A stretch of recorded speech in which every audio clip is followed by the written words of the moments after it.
Hey, the NFL played. The Bears stink. Colorado football is the toughest team in college football. I don't care what you think about who's the best team or who's the strongest or can anybody beat Georgia. I got to tell you, Colorado football is the most mentally and physically tough team in all of college football. Don't At Me starts right now.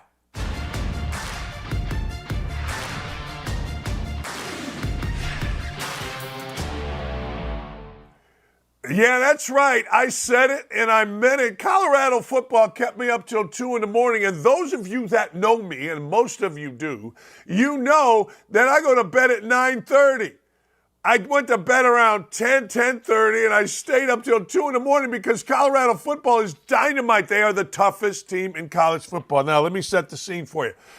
Colorado State, I didn't hear anybody talk about this. Colorado State, yeah, they were a little dirty. Yeah, they were physical. But I tell you what, they were bigger and stronger than Colorado, and they were playing tougher. I mean, they were knocking the living you-know-what out of Colorado right on the line.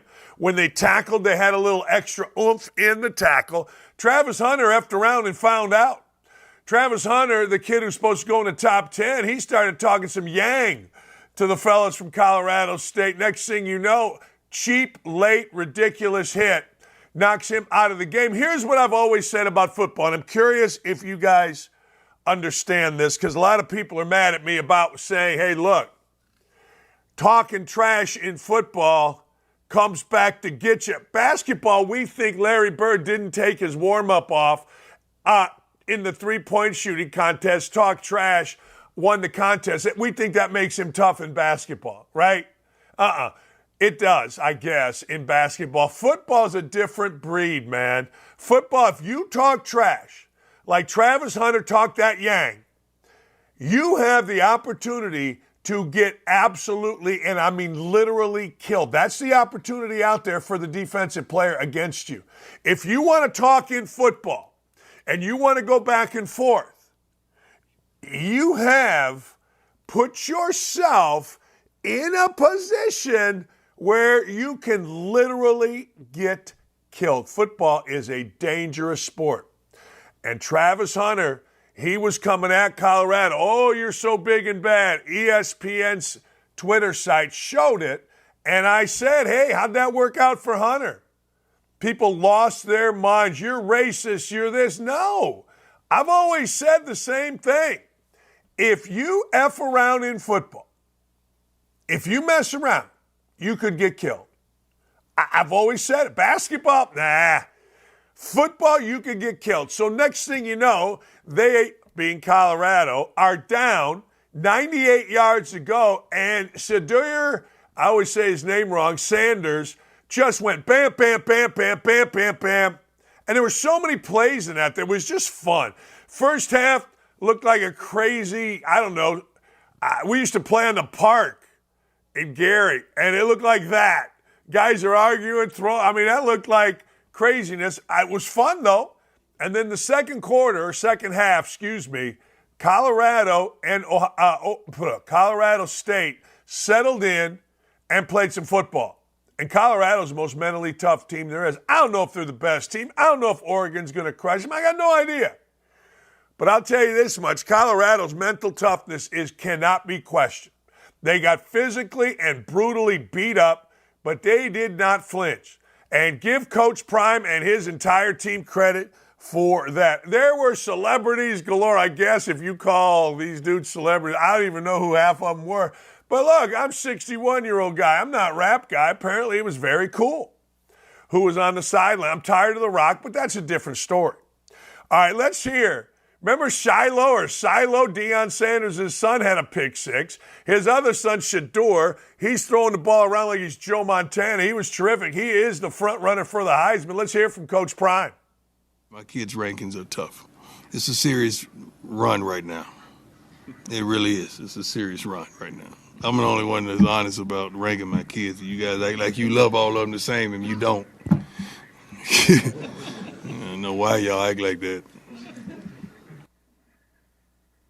Yeah, well, I don't need that part of it. But it is funny. Hey, look, I don't know how I would rank his kids. One dude got a pick six and a fumble recovery, and the other dude went and took the team on his back and went down the field and then did the same thing in 2 overtime. I don't know. To me, you do. I don't really rank my kids. I don't. I love them both. But I got to tell you, if one of my kids got a pick six and my other threw 3 interceptions, I like the pick six kid more. If one threw 4 touchdowns and the other kept missing tackles, I like the touchdown kid more, at least for that day. That's the way it goes. But hey, congratulations. It's going to be an interesting weekend. We'll break down the entire weekend coming up in college football as we move through the week. It's going to be a good one, including Ohio State and Notre Dame. NFL Sunday recap. Ladies and gentlemen, I'm going to start with the Colts. I got to start with the Colts because the Colts got to win. 1-6-1 going into the weekend against AFC opponents. And the reason I went is because the AFC stinks and the Colts are 1-6. Here's what Double D did. Double D said, I'm taking the Colts to win because I keep hearing from my NFL people that the Texans are freaking awful. And I'm going to take that guy right there, Anthony Richardson, to score a touchdown. Well, Anthony Richardson scored a touchdown on the first possession. I actually was sitting on my couch with Lee in my chair, and Lee's ex-husband and I were having a couple beers, and we were watching the game, and I actually leaned back and kicked up my feet when he scored a touchdown. I'd never bet an anytime touchdown. There you go. So Richardson scores a touchdown. The Colts get to win. I'll take Richardson over C.J. Stroud anytime, any day. C.J. Stroud had big numbers, but you know what he did? He did what Andrew Luck used to do. His team is down, then he put up big numbers. That's not the way to go about winning football, and I don't like his eyes. I like Richardson's eyes. I like everything about Richardson. I do. I think Richardson, to me, is going to be a 10-year very good player. I don't know if he's going to be a superstar. I don't know. But what I do know is I think the Colts got the quarterback for 10 years. Stroud, he'll be fine. But I don't like his eyes. Yeah, I don't know what to tell you. I got in an argument with some ex-blogger boy of Ohio State who loves Richardson because that's what you do at Ohio State. He's now working for DeSantis. I got an argument with everybody over the weekend. Hey, Twitter's paying me. You pay me, I give you content. The Seahawks got to win in overtime against Dan Campbell and Detroit. I got to tell you, I was perusing, ladies and gentlemen, through the gambling sites. I was looking to see who had a take that made sense to me. All right? Well, I came across somebody, Ariel Epstein. She works for Points Bets. Ariel Epstein is a freaking genius. Ariel Epstein talked about the Seahawks, and she talked about it realistically. You know, some go, well, they're 2-9 in the last 10 games with 17 points under the spread on Monday night, Tuesday night, or Wednesday night. No, Ariel gave me the business. She said this, fishy line, Seattle plus 5.5. Classic overreaction. Detroit D better, got lucky. This is what I liked. Got lucky with drop balls against Kansas City receivers. Detroit interior DL not able to apply pressure, giving Geno time to scramble and throw. Geno had time to scramble and throw, and they got it done in overtime. See, that's the analysis you get on our show. We don't just give you the crap. We tell you why. And she was right. Kadavius, whatever the hell his name is, Tony, makes a few catches last week, and guess what? Detroit's toes ain't tapping, and we ain't overreacting, both for Detroit and against Kansas City. Joey Burrow got his face punched in again. I ain't mad about it. I'm not going to lie. I am not mad about Joey Burrow. I don't care what you say. You guys can get mad about Joey Burrow, but I ain't mad about Joey Burrow getting his brains beat out. I think this is the best thing for Joe Burrow. Joe Burrow getting knocked down a peg is good. He's in commercials. He signed the big deal.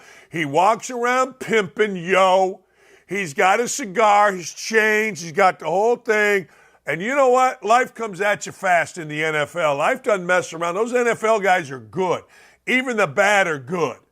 And Joe Burrow maybe lost sight of there is a very, very, very slim margin between winning and losing. Now, it's not all Joe Burrow's fault. Team has to play better. You know what I'm saying. Yada, yada, yada. But it ain't all bad that Joltin' Joe Cool, Joe Money, Joe whatever, started 0-2 again. Remember they did last year. Does it matter with Joe Cool? Hell no. He'll be fine, I think. And I root for Cincinnati because I'm a big fan of their center, Teddy Karras. But hey, it ain't all bad, in Double D's not so humble opinion, for Joe Cool to get knocked down a peg. Brandon Staley, what are you doing? Brandon Staley's the coach of the Chargers. What are we doing here? What's going on? What's happening? You got Justin Herbert. You got some weapons. Austin Eckler was out. But you're 0-2. Brandon Staley, I don't know what to tell you. I tell you what I was happy about. I don't know if we have the video. I think I sent it, but maybe we don't. Or maybe it's somewhere else and I missed it. I don't know. I got to look. But I got to tell you, I was very happy. Very happy to see the Very happy to see the Washington Commanders beat Sean Payton. Very, very, very happy. Very happy. Because Sean Payton had gone off on Nathaniel Hackett and how poorly coached they were last year. And Sean Payton getting his brains beat out and going 0-2 doesn't make me mad. I like Sean Payton. Hell, I liked his daughter when she was on here. No problem. But my problem with Sean Payton is you don't call out other coaches. And remember he did that? Remember that's what he did? And guess what? Now he's 0-2. That's right. He's 0-2. Yeah, I ain't mad about it. I am not mad even a little bit about Sean Payton. Hell of a Hail Mary, though. They couldn't get the 2-point conversion. All right, let's hear from Brandon Staley.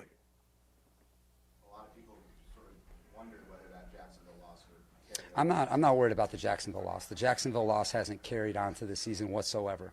If you've seen our training camp or you've seen the way we played in the first 2 games, it hasn't had an impact on our team whatsoever. Our team is connected. Our team has played its heart out in 2 games, and we've lost 2 tough games.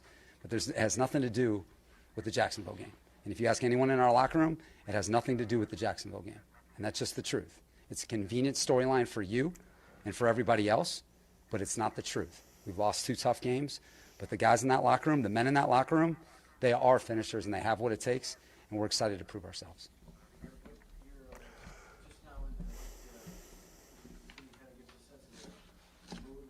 Yeah, we just lost a game in overtime, Jeff. So how do you think the mood is? How do you think the mood is? How do you think it is? It's tough. It's tough. It's a tough group in there. There's a lot of pride in that room. Okay? And we put a lot into this, and we got a good football team. And so we've lost 2 tough games. We've got to bounce back, learn from our mistakes, and be ready for Minnesota. All right, guys. Yeah, I ain't mad at you. Chargers Brandon Staley snaps at reporter in heated moment, Sports Illustrated says. Oh, all right. Oh, okay. Yeah. I mean, dumbass is asking about a playoff loss last year. That's just stupid. And now they're saying he lost it. It didn't look like he lost it. He didn't lose nothing. Nothing he lost. Some fan, he lost it. But did that look like he lost? He just pissed. You guys lose, you lose. You're pissed, you're happy, whatever. People are out of their freaking minds. He didn't lose anything, he's just mad. What are you going to do? Everybody's mad. I don't know. No big deal. All right, I gotta clear something up here. I'm going to get into the Cowboys in a minute, but let me give you some teams that I think stink. All right? The Patriots stink. Oh, my God. I'm watching them yesterday, and I'm like, you guys stink. I'm going to raise this chair up. You guys stink. You're horrible. You're slow. Patriots are slow. They're no good. I got to tell you something else. I don't know what happened to him, but Trevor Lawrence, he's no good. In fact, I went and put some money on the Colts to win the division. Tell you who is good, those guys. See those guys right there, Miami? Miami's fast. Oh, man, Raheem Mostert still runs about a 4.4, and he's slowed down. What are we doing? Like, I'm just telling you. I'm just telling you, man. There are some teams that have it going on, and one of them is not named the Chicago Bears. The Chicago Bears just stink. Look, everybody wants to get involved in statistics. Everybody thinks statistics are the thing. Well, so-and-so threw for so many yards. I don't care what you throw for. Unless you're throwing it all game. But if you get down and all of a sudden you're throwing for some yards, I don't know. The Bears stinky teams. Yes, the Bears stink. Bears went and got a touchdown. I'm on Twitter. I'm looking at my friends on Twitter, Waddle and Sylvie, and everybody. They're like, oh, this is great. Is this a bounce back? They were asking because they know enough, right? They know enough. But here's Justin Fields. 16 for 29, 211 yards, 2 interceptions. Now, people can rag on Baker Mayfield all they want. But Baker Mayfield, 26 of 34, 317 yards, 1 touchdown, no interceptions.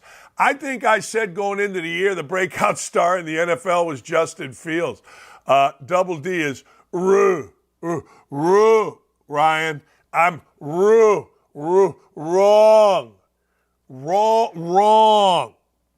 Holy mosquitoes. Jeez, I got fooled. What can I tell you? I tell you something else. I tell you who is good. Cowboys are good. Yeah, now look, it all doesn't matter. Cowboys are like the Purdue in basketball. Like Purdue in basketball has morphed into now, ladies and gentlemen, yeah, they're great in the regular season, but you better win in the postseason because this crap don't matter. Now, with the Cowboys, yeah, we know they're going to go, 11-6, maybe 12-5. I don't know. But what are you going to do when the playoffs come? What are you going to do when it comes cutting time?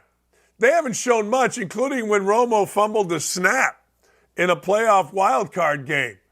It's almost like, all right, yeah, the Cowboys are good. And I'm watching them dismantle, pretty much dismantle, I guess. The game kind of morphed into a boring game, the Jets.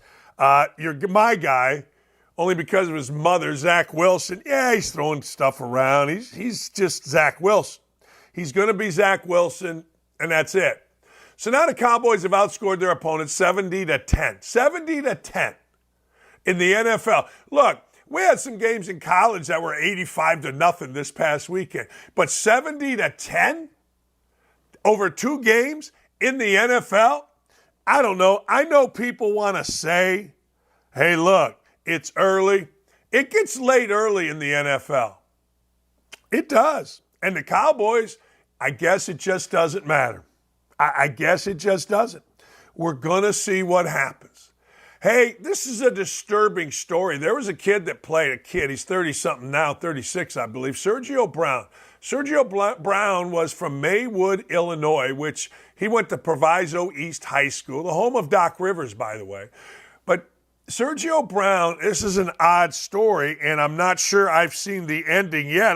When we came on the air, I have not seen an ending. Sergio Brown's mother was found murdered. Sergio Brown is missing. Now, I don't know what to make of that. You know, when I first saw it, I thought to myself, oh my God, has Sergio Brown been killed too? Has he been killed? I hope not. Then somebody mentioned, well, did he do it? Did he? I don't know.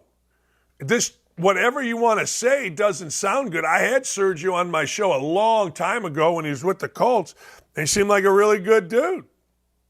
He went to Notre Dame. He played in the NFL basically from 2010 to 16. But this is an odd story. They found his mother in a creek.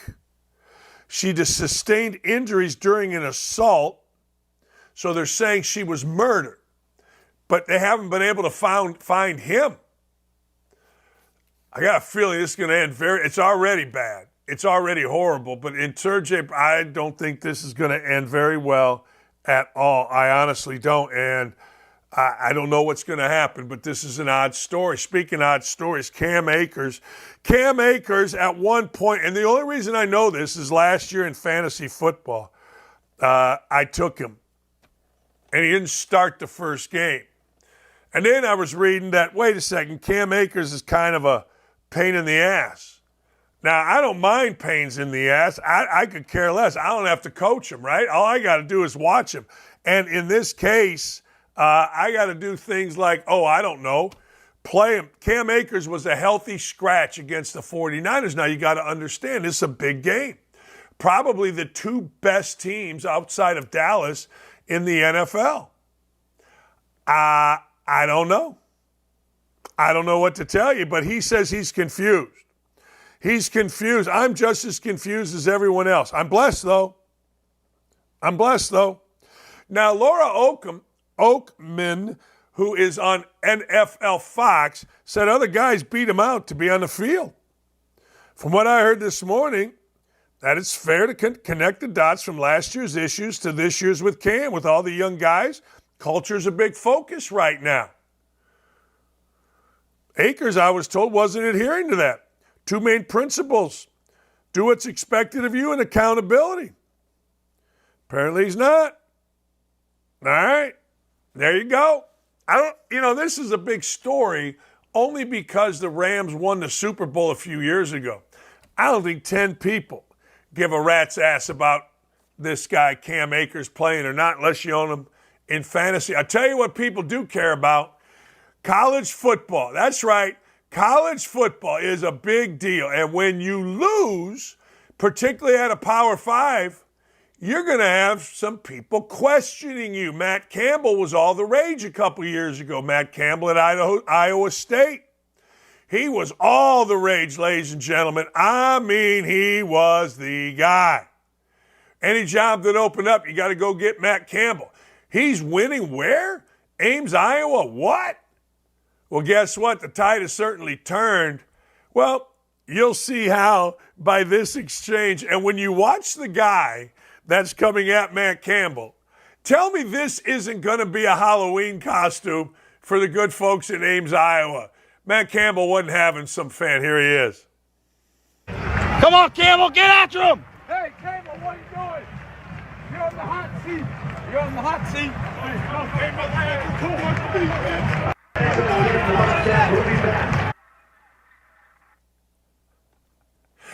I don't know if you guys can do this, but when the guy turns, can you stop the video right there? We get a look at this guy in his outfit. This guy is like Steve Bartman. Back in the day with the Cubs, people went to Halloween dressed as Steve Bartman. Now people are going to go and heckle this guy. Get after him. Get after him, damn it. Get after him. There he is. One more click. Can you go one more? One more. Wear your 18 jersey. Get your hat on. Get a little stash. And go as that guy. Hey, Campbell, what are you doing? You're on the hot seat. You're on the hot seat. Look at him. There he is. He knows he got him. Back in, I think it was 2020, Campbell won the Fiesta Bowl. He went 9-3. Since then, they're 12-15. And they lost to the Ohio University. I am the poster child for not getting out of a mid-conference school or a mid-level school on time when you should. I went to West Virginia. I came back stupid. First 5 years at Bowling Green, I had my pick of jobs. After that, I'm talking in my mom's basement right now. Or my basement, excuse me. Matt Campbell, you should have gone. You just should have. All right, Eli Drinkwitz is the coach. Drinkwitz is the coach at Missouri. His team got booed early. And the coach wasn't having it. Let's hear from the coach, old Drinky. I'm going to say it. It pissed me off when we booed our starting quarterback to start the game. That pissed me off.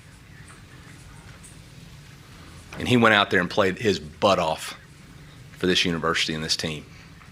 They need to get behind him. We need to get behind the young man. You want to boo me, fine. You don't boo the starting quarterback.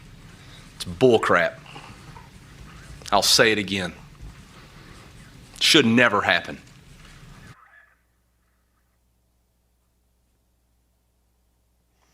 Well, the kid did throw for 356 and a 61-yard field goal made Drinkowitz feeling himself. He's right.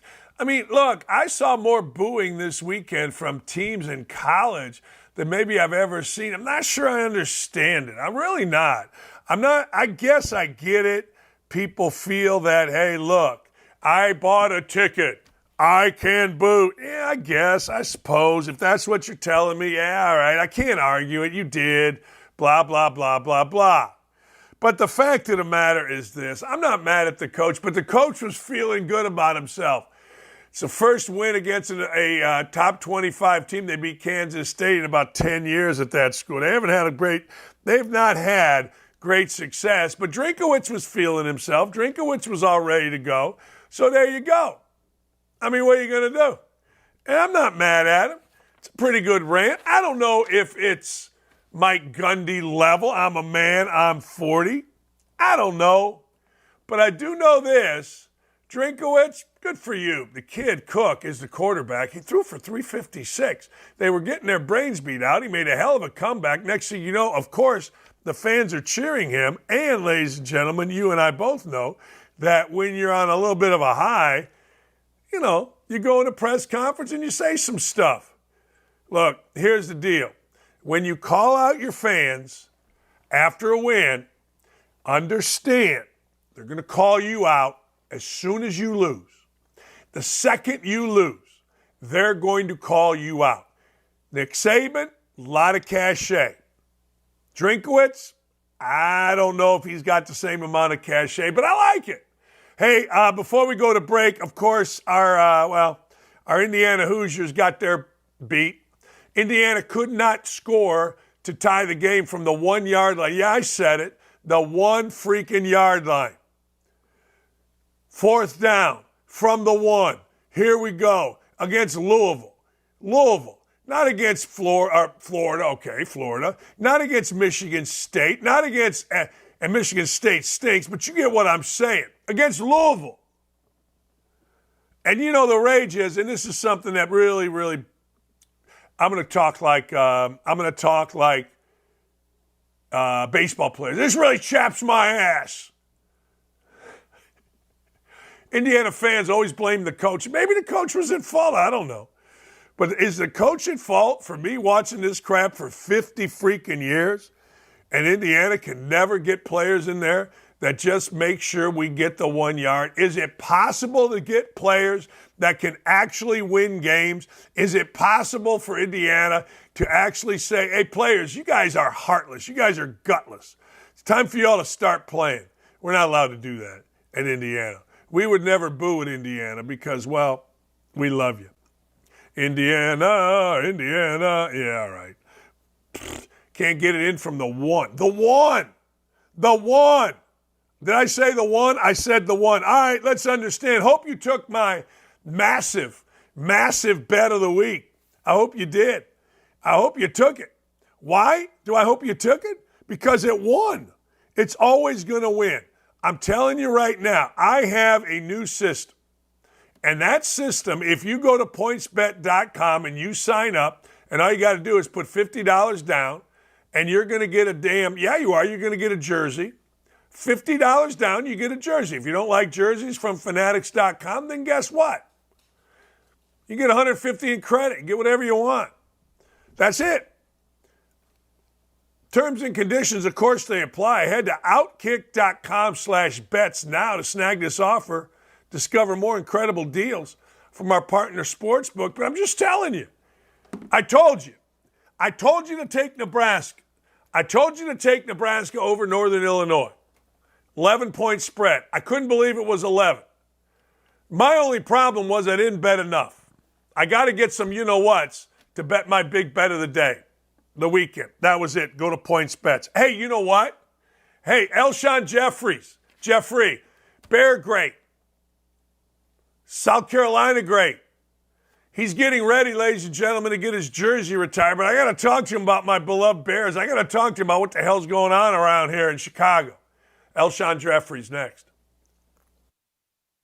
Are you looking for the hottest sportsbook offers? At OutKick, find exclusive promos, expert picks, and the latest odds. Get in the game at OutKick.com/bet. I know you have a very close relationship with them. That's been ongoing for decades now. A lot of people don't realize how you two met. I would love for you to share the story and then also just explain why your relationship with him is still so important to this day. Yeah, so we met because when we first bought the UFC, none of the venues wanted the UFC. The UFC had a horrible stigma attached to it that we were trying to obviously change and turn this thing into a real sport, get it sanctioned, but venues didn't want us. Now we break every venue record in the world. Back then, venues didn't want us. Trump, think about it too. At that time, the Trump brand was here. UFC brand was, where it was. And this guy saw it. He got it. He wanted us to come to his hotel. He showed up for the first fight, stayed to the last fight, both times that we did an event with him. And then after that, everything that ever happened to me in my career after that, he was the first person to reach out, whether it was a phone call or one time he wrote me a letter on the cover of the New York Times when we got a story in the New York Times. Just saying congratulations. I always knew you were going to do it. And through that, he and I have created a friendship. He's always been incredibly loyal to me and good to me. And I've been the same. Yeah, and it's so interesting because we've seen him attend a couple of UFC events recently, and oh my gosh, the fanfare. I mean, the excitement, the energy that he stirs up in these sold-out arenas is just insane. Yeah, I think that right now in these times that we're in and some of the things that we're talking about, UFC, the fans, the fighters, the staff, everybody's pretty aligned. I wouldn't say that we're all equal politically because that's impossible to be politically equal with everybody.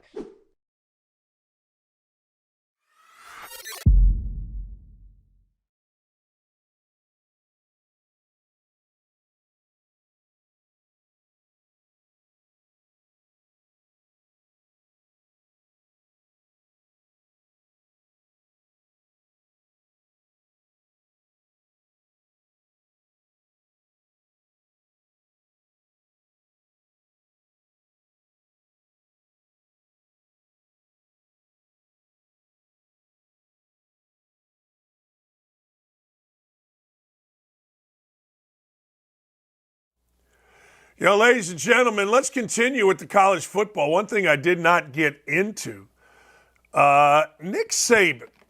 Nick Saban is interesting. A lot of people are saying because Nick Saban has agreed to step out of himself a little bit, and he's going to do a weekly appearance with McAfee. People are saying, what's going on here? His team isn't great. I mean, they won, but again, you and I both know that when you're Nick Saban and you go down to Florida and you play anybody besides the University of Florida or Florida State or maybe even Miami, we all understand that you're supposed to win by 100. 17 points is the least they've scored against a non-conference opponent since I think I was born. And that ain't good. I was born a long time ago. But at the end of the day, Nick Saban has said, I would put it this way, I wouldn't be surprised if this is his last season. That's one of his friends. Nick worked very hard. He's given every day. It's exhausting in his standings, and his standards for the program are he just doesn't compromise. He should live a little, enjoy the fruits of his labor, and move on. Man, I'm with you. Look, I completely understand if a coach says, no, but wouldn't this be weird? Isn't this odd that we're thinking about this with Nick Saban? Nick Saban seemed to me, always to be the kind of guy that was going to play or coach football until it was just done. Like Bear Bryant died right after he retired. And a lot of people feel that way. A lot of people feel the same way about Saban. Like if Saban doesn't have football, he's going to die. But there are some signs, and I'm not mad at Saban for it. Personally, if you're going to ask me, I'm all in on Saban retiring. Go enjoy. He'll be good on TV, I think. I mean, it's not that easy. People want to act like it's easy. It's not that easy. But it is something that I think Nick Saban could probably do. And do really well. At least that's what it seems to me. I don't know. And I don't know that this is what he wants to do. I don't know that that's what he doesn't want to do. I got no idea. But I do understand this. If I'm Nick Saban, or I do understand this, if I'm Nick Saban, I'm getting out sooner than later. Period. This I don't get. This Nebraska football player has lost his damn mind. And this is sad. This is sad. This is not something that you ever want to see. You don't want to see a Nebraska football player or any football player go through what is absolutely got to be a mental health issue. We talked about Eric Gilbert last week. Or 2 weeks ago, there was a video of Eric Gilbert, and he was breaking into a convenience store. It took him like 8 times. He gets in, and by the time he was coming out, guess what? The police were there. The police were there, and all right, we're going to take you to jail. He fought him, but this guy was awaiting an eligibility hearing. This guy, less than 3 weeks after he was arrested in Nebraska, this guy was the 2020 Gatorade High School Male Player of the Year. He had been arrested in Lincoln. He got arrested in Lumpkin County, Georgia. Lumpkin County, Georgia is where this guy got arrested. Now, I'm not sure what he got arrested for, other than just being an idiot. Let me see. Smash and grab burglary and obstruction of officers. So, I rarely say this. I rarely just give in and say, yeah, this guy's just sick. Let's figure this out. That's how I feel about this kid. This guy's sick. Let's figure this out. You don't do that. You don't do that in, I don't know, 3 weeks' time, and next thing you don't do that. Come on. He's got some serious issues. Get him the help he needs, whoever has to get him the help he needs. But you know what? Man, whew, that's unbelievable. It really is. All right, there's a Nebraska bar. It flips his rules. It does.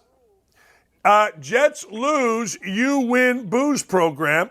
I'm going to read this verbatim so I don't screw it up. A Milwaukee bar called an audible on its promotion that rewarded patrons with free drinks whenever the Jets lose.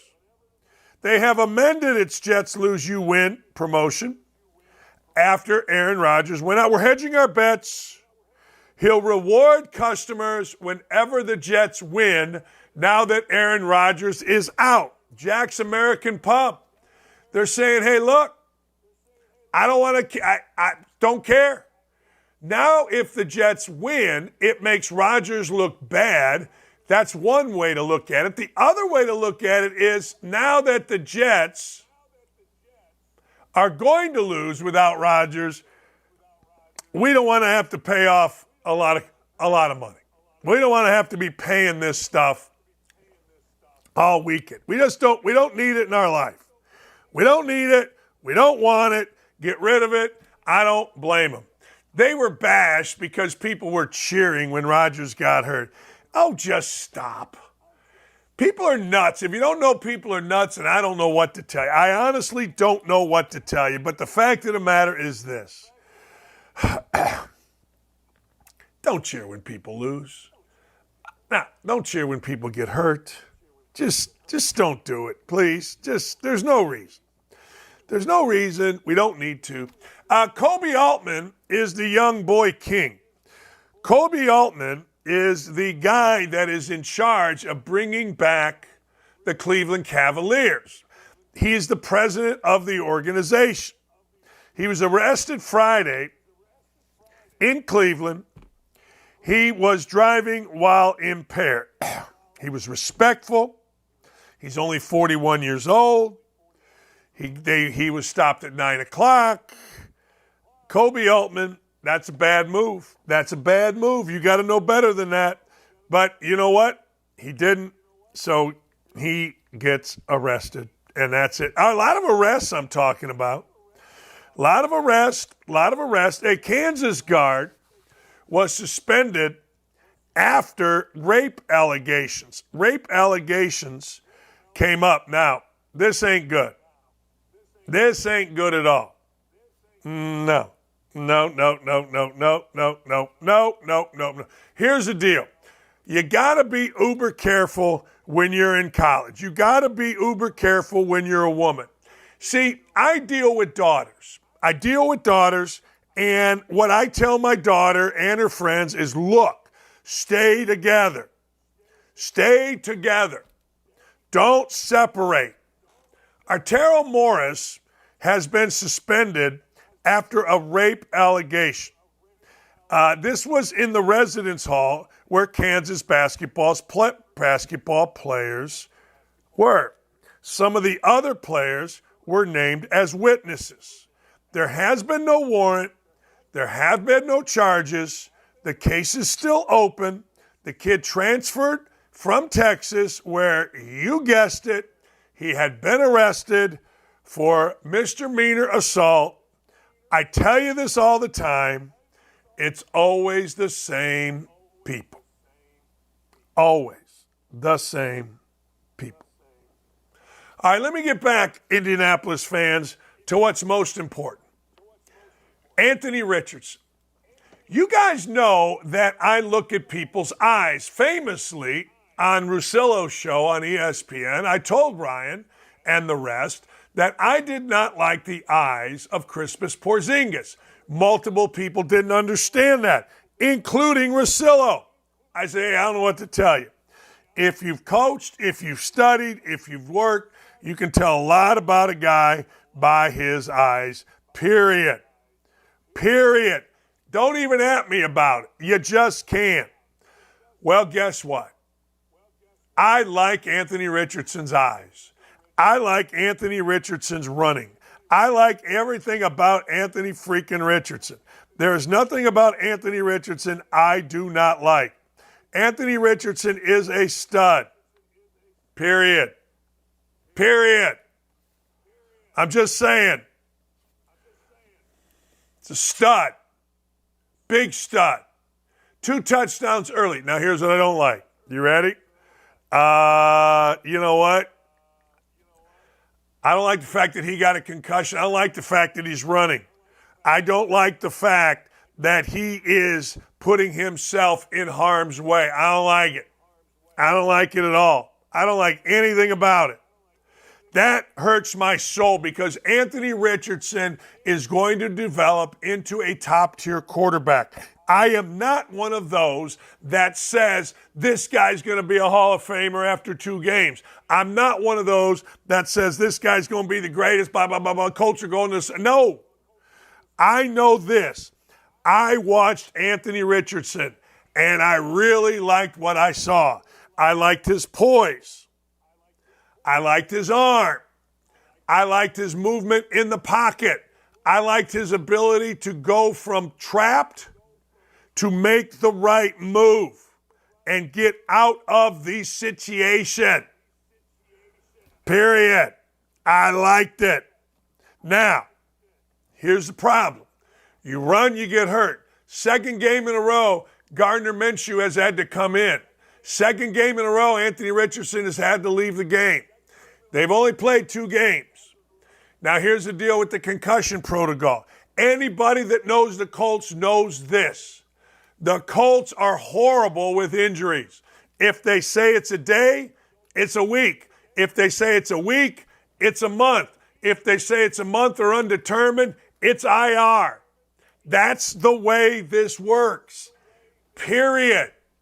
So let's understand that immediately. And I don't know when Richardson's coming back. I don't. I want to know. I'm anxious to know. I hope at some point I know. But with the Colts and a concussion, it is absolutely freaking nuts. It's insane with injuries. But I like the guy. I like the guy a lot. All right? Here's a problem. NFL style. You ready for this? McVay kicked a meaningless field goal. See, gambling has infiltrated. It has infiltrated every part of our life.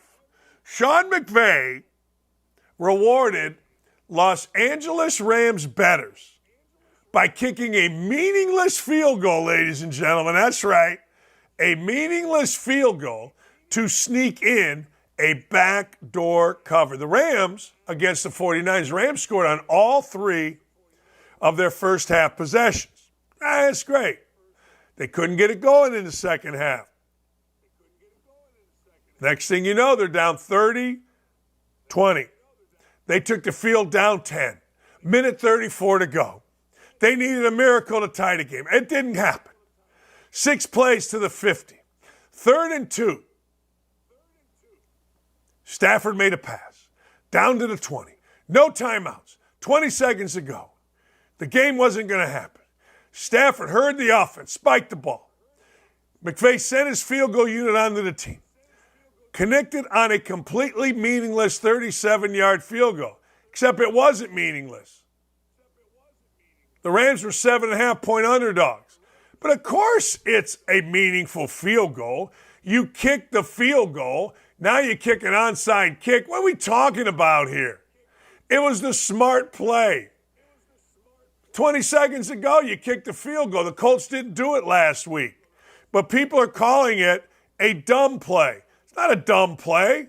It's a smart play. Of course it's a smart play. Now, ladies and gentlemen, you got a chance to win. Now, ladies and gentlemen, you can onside kick. Maybe you get a miracle. I don't know. I saw a miracle yesterday. Did anybody see the same miracle? And then it was a complete buzzkill. Last play of the game. Denver's got the ball at the 50. They're going nowhere. And I mean they're going nowhere. When I say nowhere, I mean nowhere. But they do have it at the 50. Russell Wilson drops back. He's under pressure. He has to throw it high. He throws it high, really high. And surprisingly enough, Wilson got it pretty deep. I mean, he got it deep. He got it to where, wait a second here, somebody might actually have a chance. Bounced around. Touchdown. No kidding. But the problem was this. It was an 8-point game. 8-point game. What does that mean? You got to go for 2.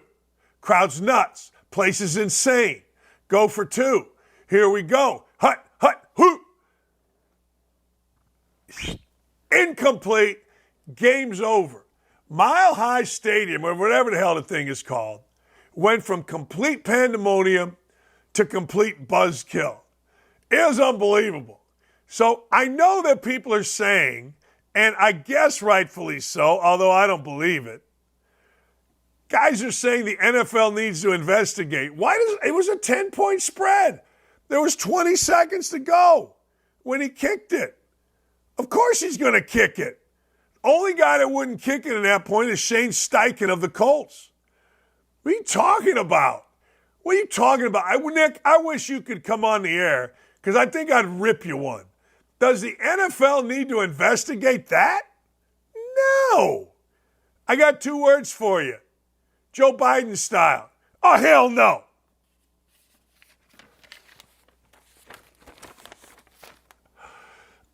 That's true. I mean, come on. If you're down 7, you don't kick the field goal. But since you're down 10, you do kick the field goal. What's wrong with people? I need to get my damn. Oh, we got a scrum with Mickey Mouse? Hang on. Who scrummed with Mickey Mouse? Wait a second. Did I miss something here? Hang on, caller. I don't know. All right, ladies and gentlemen, I don't know if you saw this, but Aaron Rodgers got mocked. Yes, mocked when he got hurt by Keith Olbermann. He got mocked. Well, Rodgers wasn't having it. Here's what Aaron Rodgers had to say back at Keith Olbermann. God, this is a good show. Hold on, there's another guy. What's the guy? Keith Olbermann said that. You love him, though. Because you're not vaxxed, that's why it happened. Yep. Yeah, get your 5th booster, Keith.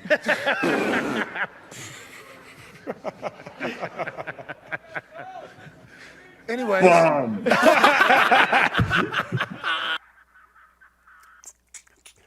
Yeah, I don't know. Keith Olbermann has morphed into Jamel Hill category where I don't think we need to talk about him anymore, but good for Aaron Rodgers. it's amazing. I saw some people say, well, Rodgers should be some more secure than that. What are you talking about? Like, you come back at your haters. It's what men with penises do. It is. I'm sorry. It is. There are some men that don't have penises. I don't know what they do. But one thing I know, as an adult male with a penis, you come back at your haters. If that's insecure, good. Great. Fantastic. Absolutely fantastic. But I like what Rodgers did here. He could have been harsher, but he got it done in one fell swoop. He has morphed into Jamel Hill. We don't need to be talking about either of them. He has. We just don't need to talk about Alabama high school football forfeits games after players receive gift cards. Look at this. Tuscaloosa County head coach. Man, Adam Wintergard said the players received the gift cards following the win over Central Tuscaloosa. Tuscaloosa County is a member of the 7A classification. We got a call from the Alabama High School Athletic Association. Now, we had some players recognized by receiving some cards to eat at Buffalo Wings. Since they received their gift cards, it broke their status as amateur athletes. Okay. All right. Okay. I mean, I guess if that's what you're telling me, but I don't like it. I don't like it at all. So what? Who cares? Well, they got gift cards. What are you talking about? Nobody gives a rat's ass if kids get gift cards. Amateur status for gift cards in high school? Hell, Mr. Schmidt at the Athlete's Foot used to give me shoes. I was wearing ponies because I was that kind of cool. What are we talking about here? Gift cards. Oh, man, you know it's coming. Every coach is going to face this. Every coach. Ole Miss football player sues Lane Kiffin. Listen to this. Over alleged lack of mental health care. He wants $40 million.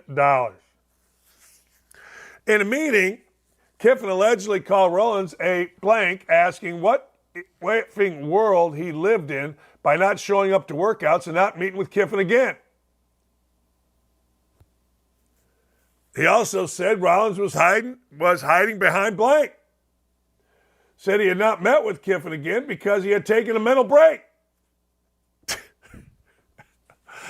Kiffin also allegedly told Rollins he was done and off the team. Who cares? You don't show up for workouts. You don't meet your coach. You're done. You're off the team. Coach, I'm taking a mental break. Yeah, take a mental break on your own time. I don't know what to tell you. Coach, I need a mental break. All right, well, come in and tell me.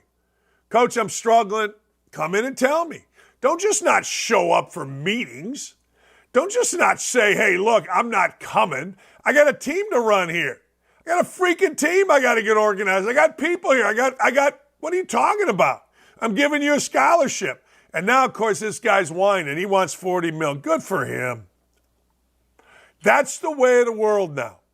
Honest to God, that is the way of the world. Everybody, ladies and gentlemen, has a mental health problem. When in doubt, go mental health. When in doubt, the coach was abusive. When in doubt, lie a lot. And I'm just not here for it. I'm sorry, I'm just not here for it. You don't show up. Well, you're a effing blank. All right. He is. I mean, what do you want me to tell you? I get a kick out of those things. I do. I'm sorry. I know we're not supposed to. I know we are supposed to take all of this so seriously because kids are sad. All right, that's fine. Be sad. What do I care? But the way of the world is nuts, man. The world is insane with this stuff. You don't show up for a meeting with the coach. You don't show up for workouts. You're done. Unless, of course, you tell me beforehand, Coach, I'm really struggling. Then I'll get you all the help you want. I'll get anything done for you that you need. Coach, I'm just struggling. I don't know what to tell you. All right. Hey, I'll help you. But just to not show up, What, are you crazy? What, are you insane? What, are you nuts? Jeez. The world, ladies and gentlemen, is not a happy place, and I am not happy with the world. But anyway, be careful out there, coaches. Even when you've coached for 100 years, oh, man, whatever. Guys are always going to make stuff up. People are going to say stuff. People are always going to, if they have an agenda, they're always going to try to get at you. Just do your best and figure it out later and know that you can look at yourself in the mirror. I want to go back to Aaron Rodgers for just a second. Aaron Rodgers, to me, is the kind of guy that you never really want to spar with. See, Olbermann is the kind of guy you do, because Olbermann's just going to call you names. Olbermann's going to call you blank, like Dan Le Batard. Dan Le Batard's big word is shit stain. Dan Le Batard is going to call everybody and their mother that. That's what he says. Rodgers is just going to kind of very smugly dismiss you. And isn't that the best way to go about the business? Isn't it? I think it is. People, you may disagree, but I think it is. Hey, before we get Jonathan Taylor on, understand that tonight we've got not one, but 2 NFL games. That's right. I said it and I meant it. Now, I want to go to Carolina first. See, Carolina has a bad football coach. Carolina has a bad football team. And here's what's worse about Carolina. There's nothing interesting either now nor in their past about Carolina. Think about it just for a second. Seriously, think about it just for a second. Is there anything with the Carolina Panthers that makes you go, huh? Cam Newton used to be. Oh, Cam Newton. You know my feelings about Cam Newton. I think that dude is awesome. I think that dude is fantastic.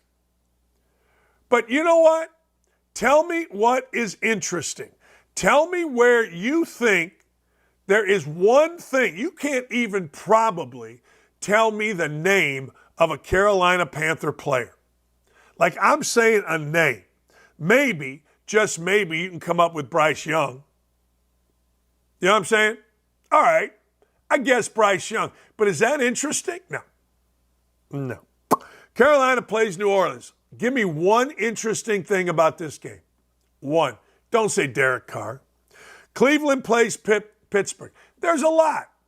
I mean, whether you like him or dislike him, Cleveland's got Deshaun Watson. That's interesting. Nick Chubb. That's interesting. Cleveland has a history. You know, tradition. Pittsburgh, we know Pittsburgh. Pittsburgh's always interesting, whether they start out crappy. But under Mike Tomlin, Pittsburgh's been really good. Under Chuck Noll, really good. Under Bill Cowher, really good. That's an interesting game. The first one, crapola. Absolute crapola. All right, when we come back, we got our guy Jonathan Hutton joining us, and I can't wait. There you go, Gritty. Jay Hutton is joining us. You asked for it. You got it. We're going to talk a lot of NFL when we come back. Looking for the hottest sportsbook offers? At OutKick, find exclusive promotions, expert picks, and the latest odds. Get in the game at OutKick.com/bet. I'm here at the Big Machine Music City Grand Prix, but that's not the only big race that's on people's minds. Let's go talk about it. There's no way Biden can win again. There's just no way. Even the people that voted for him because they didn't like Trump, now at least have to see, like, senile, not all there. Probably won't be alive for 4 more years. Are you a Trump guy? Or are you a DeSantis guy? Or someone else? I don't like any of them. Who's your dream candidate? Who would you want to run? Myself. I think the best candidates probably are smart enough not to run. I just hope there's somebody that's young enough to care about the country instead of their politics. My fear is they get Gavin Newsom from California. And I think it would be the new cool vote for the younger people, and that's what I don't like. Who do you think on the Republican side would be able to take on Gavin Newsom? Great question. As a Republican registered, I love what Trump's body of work did, but they're just out to get him and destroy him, and we won't get things done, which is crappy for me to say. I thought DeSantis was going to be the guy. Trump only has 4 years left. He cannot fix everything that just happened in 4 years. And he's going to be battling indictments and all these false stuff for the next 4 years. We won't get anything done. And it'll just be the stalemate in America. That's why I almost don't want him in. But if he is the leading candidate, that's who I'm going to vote for. Is there any Democrat that you would vote for, consider voting for? Absolutely not. What about RFK Jr.? No. Who should our first female president be? Michelle Obama, of course. Yeah. I'm going to go with Harambe. Harambe 2024. We have the 2024 presidential race coming up, and I wanted to see who you thought your favorite TV characters would vote for. Homer Simpson, like who do you think he would vote for?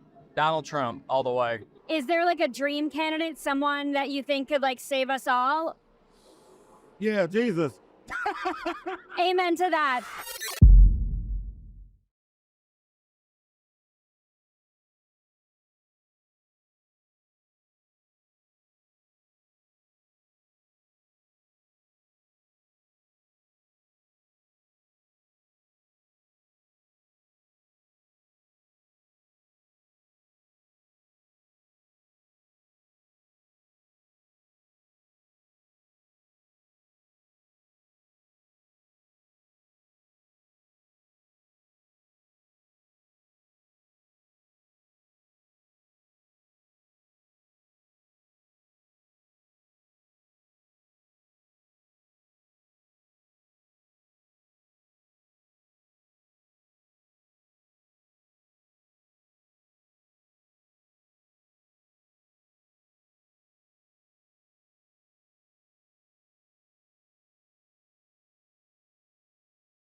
You know, whenever our loyal YouTube chat peeps ask for something, we deliver.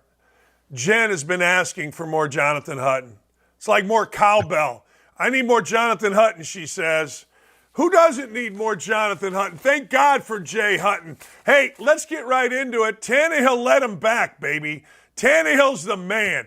Tannehill for MVP. No? That might be a stretch. I need more Dan Dakich is what I need. Great to be back on Don't At Me. Tannehill rebounded. Let's put it that way. I wasn't expecting that type of performance from him. After the 3 picks he had in New Orleans, he played like crap in week 1, and he played great yesterday with tons of pressure. Offensive line, not all that great in protection. He was getting batted around and still stood in there and delivered the football. Hey, and here's the key with the Titans, Dan, as you well know.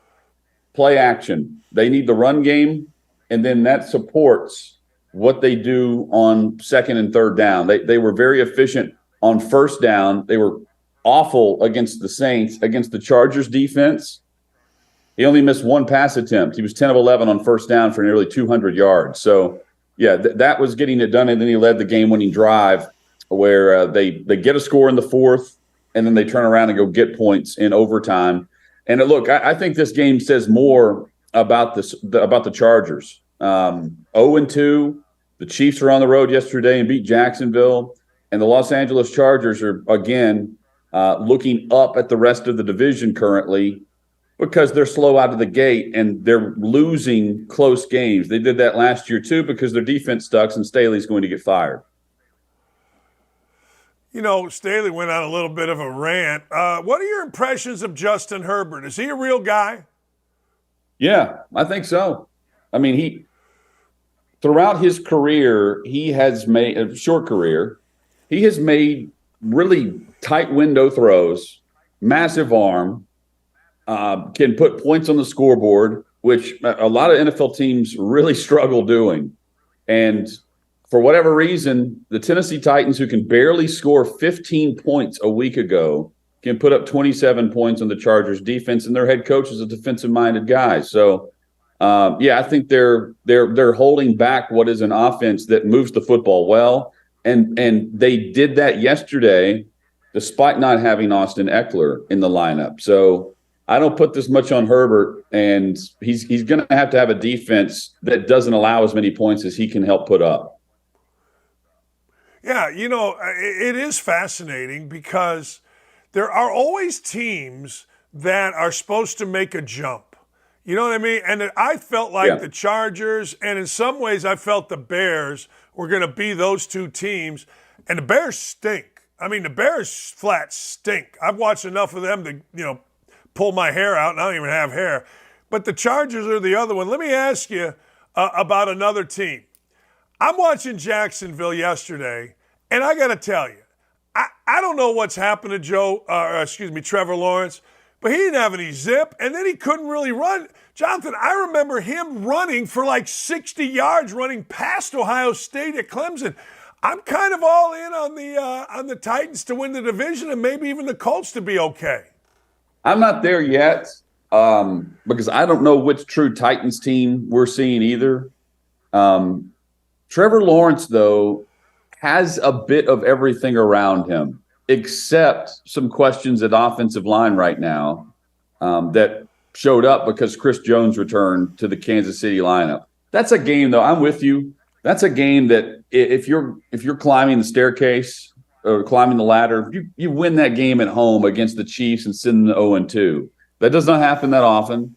The Chiefs, though, do get off to slow starts, and it's not like Mahomes has this great receiving core, although they looked fine yesterday. So, yeah, I mean, there are ebbs and flows, but they seem to be more not necessarily trends, but patchy with Trevor Lawrence, where he goes a couple weeks where you don't really talk about him, and then all of a sudden he plays two great outstanding games.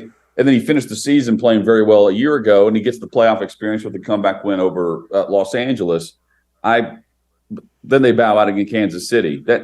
That's a game that you beat the Chiefs, especially considering what we saw from the Chiefs against Detroit. And Lawrence has got to be better in that situation, although that KC defensive front, they left him very uncomfortable throughout the entire game. Yeah, Chris Jones made a big difference. Hey, I stayed up till 2 a.m. Eastern time. I watched Colorado and Colorado State. What'd you think? Man, I'm conflicted on this because I wanted to see Deion in a loss. Not because I'm rooting for him to lose. I want to see how he handles the loss compared to the win. And it's not if you lose, it's how you lose. I felt the way he treated the post-game presser, Dan, is I think very similar to how he would have treated a loss, where he just said, hey, like, he's being very honest. I love his honesty. He's like, I can't lose to this dude. Let him come in here and have a press conference after he beats me at Colorado State, Norvell. He's also discussing the resiliency of his roster. Shedeur Sanders leads that drive at the end. I mean, it's a talented group that's only going to be extremely better 12 months from now. Let's also say about what he's done just from the atmosphere standpoint. And he's set up now 2 weeks where he's on the road at Oregon and then back home against USC, where these will be the truth weeks for them. I love the game, though. It was a crazy game, and it's entertaining. Chad and I were discussing this, and I brought up last week. To me, the networks are all behind this for one main reason, and it's prime But when you describe that to someone, I would describe Colorado right now. There's not three or four players on the roster that I think the average college football fan would just rattle off. What it is a fight promotion. They go from the Monday today, he'll start setting the stage for what we've heard from the offseason with the Oregon Ducks and discussing about focused on winning and, going to a different conference for Colorado, only 2 weeks later to bolt for the Big Ten. A week from Saturday will be Williams, the Heisman, against Shedeur Sanders, who Deion wants to win the Heisman, and the young coach who's known for coaching the top quarterbacks. And, oh, by the way, Deion's got a son who's really, really good. And we'll find out. But then you start building that and make it personal.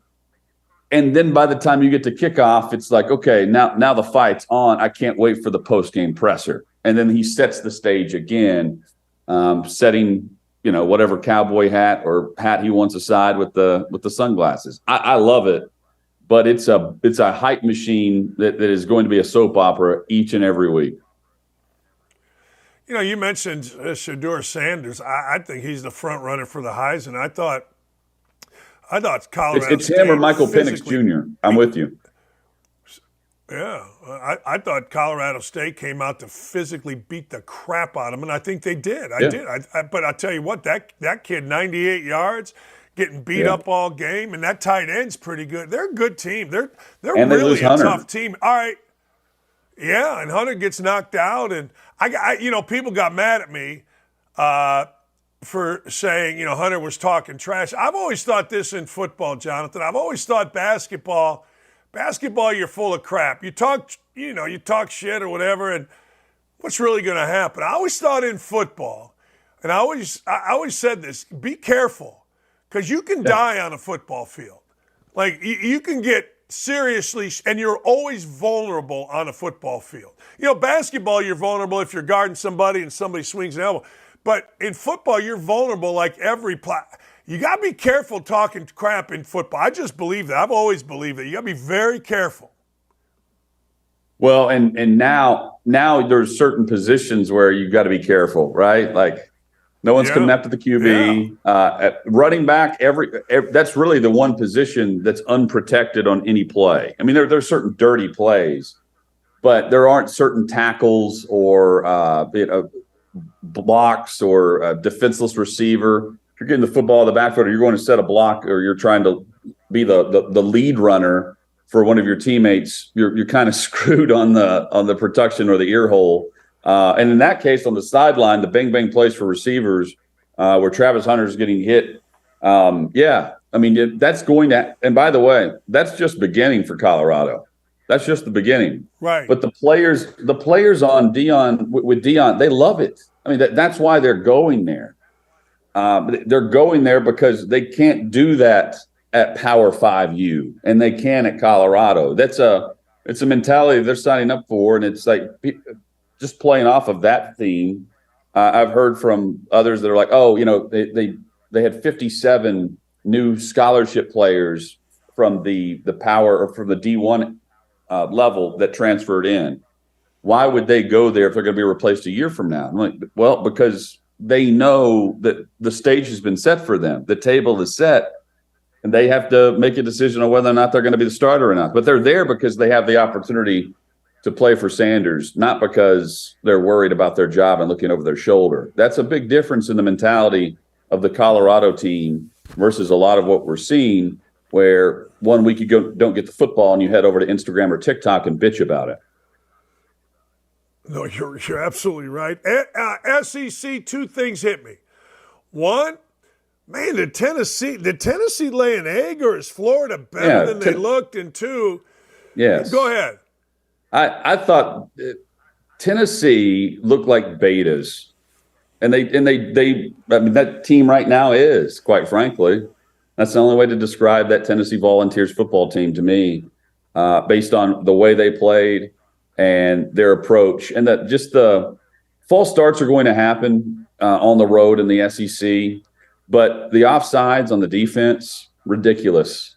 The chippiness at the end, like bring that frustration out earlier, because, by the way, you're playing in the swamp and your own fan base doesn't believe you're going to go down there and cover the spread or win.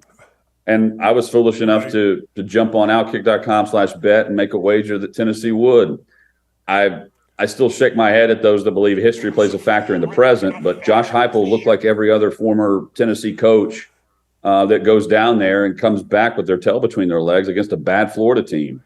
That's not a good Florida Gators team. In fact, many people believe that and Florida eats their own, just like every SEC fan base. But they got worse at quarterback, and unlike last year, they lose to Utah, and it's not pretty. And then they beat Tennessee's team with the heir apparent to Hendon Hooker, who surprisingly people thought was going to be in the Heisman race. He sucks. He's way too inconsistent, and he's no Hendon Hooker. And that's why this Tennessee team right now is very average at best. But here's the saving grace in everything about that game. But that game's telling from the internal aspect of how you look into a team. The saving grace is The SEC kind of sucks this year.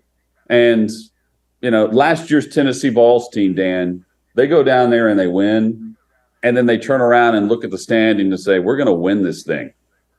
This Vols team isn't doing that. This Vols team said, no mas. Bama, no quarterback. A lot of speculation on Nick Saban being done. I don't know. I know they're supposed to win by 100. I know they didn't. I know they played poorly, didn't score any points first time, whatever. What do you think about Bama? Where's Bama at? Bama is exactly where they've been and what I've harped on for the last year and a half, except they don't have a quarterback to bail them out. I have railed on the fact that this group over the last 2-3 years has not been the same as far as the operations, meaning getting in and out of a huddle, too many men on the field, false start penalties, mental errors prior to the snap. And then same Bama team that will have two illegal linemen downfield on a crazy touchdown catch against Texas. That was happening last year too. But you have Burton against the Longhorns make a tip catch in the end zone that should be 7 points, and it's called back because of an illegal lineman, legal player downfield. That has happened. But in the past, even in a loss, they were one possession, last play losses because of Bryce Young or because of Tua Tagovailoa or because of Mac Jones. You can continue to point to that. For whatever reason, Dan, this Bama team and Nick Saban, let's start at the top. Nick Saban, way too nonchalant with their quarterback situation with Milroe, who you could tell last year wasn't the dude. And it was a foregone conclusion that he was the dude all off season. And before week 3 against South Florida on the road, where they're playing the game because the AD, Greg Burns, says they're going to play in Florida to get in front of recruits on a true road game for a non-Power 5 team for the first time since 2003 in Tampa. They're playing that game for recruits. They've already benched their starting quarterback, who is the heir apparent to Bryce Young. And it's just, I just shake my head at it going, what were they thinking? They could not run Bill O'Brien out fast enough. They hoped he left before the start of last year as the OC. They hated the offense. They went back to bully ball, where they're trying to blow people across the line of scrimmage, and that just isn't happening. It's there's a disconnect there, but the disconnect has been there with the mentality of the roster, with the penalties and mistakes that are just. I mean, it's not about making them; it's how many they're making. They're in the big games, there's 10 to 15 penalties. There were 15 penalties, Dan, in the game against Texas last year. But who won the game? The Alabama Crimson Tide, because of their quarterback. They had 10 penalties against Texas this year, and they didn't come close to winning. Bama's first loss at home in the Saban era by double digits. I was shocked to hear that. But it happened because they don't have the quarterback. And if the quarterback now with Buckner, who's not the guy, was so great, Notre Dame wouldn't need Sam Hartman right now. Oh, that's no question about it. Buckner came with a big reputation. I watched him. He was fine. He was, appreciate you, man. Have a great show this afternoon. Thanks for joining us. The women are all aflutter. They're all aflutter. Dan, as long as you're happy, I'm happy. Great to be back on, man. Thanks, brother. That's Jonathan Hutton. Give him a follow. Listen to Hot Mike, 3 o'clock Eastern, 2 o'clock Central. Right here all across the OutKick network. We've got you covered. All right, time for stock up and stock down. You know I love people that have been knocked on their backside. You know I love people that don't sulk, don't bitch, don't whine, don't go to be a victim, and they bounce back. Guess who that is today? Today, ladies and gentlemen, that is Baker Mayfield. Baker Mayfield has been bounced around. Baker Mayfield was all the rage when he was in Cleveland. He did the commercials. He and his wife, they said he was the best, true story, he was the best player actor these ad agencies had ever seen. Guess what? Did what most quarterbacks do in Cleveland. Bottomed out, fell out, nothing good, gone. Whoa, see ya. Guess what? Baker Mayfield has bounced back 2-0 now. We all have seen this before, right? Good start by a quarterback. 315 yards, that kind of thing. Okay, all right, okay. Baker Mayfield, though, this, I think, is his last leg. This, I think, is where he goes either to succeed and become Jim Plunkett, look it up, or he's done. One or the other. Bingo or bongo. Bada bing or bada bong. It is what it is. So we like Baker Mayfield. We root for Baker Mayfield. We got tired of Baker Mayfield. And now, ladies and gentlemen, Baker Mayfield is back, and I give him stock up. College football rivalry games. You know, this drives me nuts. Basketball, Kentucky and Indiana, great rivalry. Used to play it at Rupp, used to play it at Louisville, used to play it in the Dome, used to play it at Assembly Hall. Now they don't even play. Now they don't even play. So you can go play somebody, I don't know, Arizona if you're Indiana, or Arizona if you're Kentucky, in some big stadium in the middle of nowhere and call it right. College basketball does not have this crap figured out, and I hate it. We saw coaches impact rivalries. Nobody cared about Colorado State except for Colorado State and Colorado alums. We all cared on Saturday night, though. Hell, like I said, I watched. The game started at 10. I actually lied. Game started at 10. I went to bed at like 11.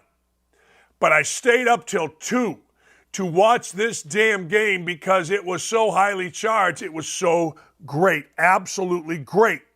College football rivalries are spectacular. I tell you where one started, and I wish they still did it, Oklahoma and Ohio State. Oklahoma, Baker Mayfield goes into the big house, goes into the shoe, they win, they plant a flag. They plant a damn flag. That starts a rivalry. I love college football rivalries. Hell, I even like Indiana-Purdue. 2 horse bleep teams get together every year. Everybody gets excited. It means something to the players. It means something to former players. It means something to fans. Ohio State taking on Notre Dame isn't a rivalry, but I really like it. I just like the fact that we are in position to have big-time games on college campuses. Look, I get it. It's great. Michigan State plays Duke in the Bahamas in November. All right, it's great. I'll watch. But it's not like this.